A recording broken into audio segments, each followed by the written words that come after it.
Sulaukiau tokio vieno įdomesnio klausimo.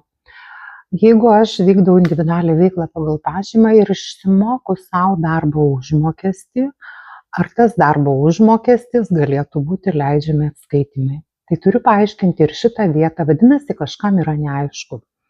Dirbdami su individualia veikla pagal pažymą jūs niekaip savęs neįdarbinate, vadinasi, jūs negalite sau išsimokėti darbo užmokesčio kaip po tokio.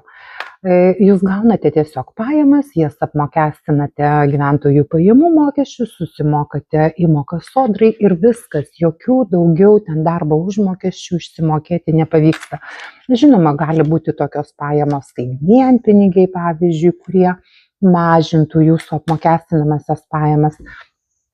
Bet tai, ką jūs išsimokate, dirbdami su individualia veikla pagal pažymą, į savo sąskaitą, nesvarbu, kad ten, sakykime, tai pažymą ir kitą sąskaitą susikūrėte. Tai nėra jūsų darbo užmokestis ir niekaip nemažina jūsų apmokestinamųjų pajamų.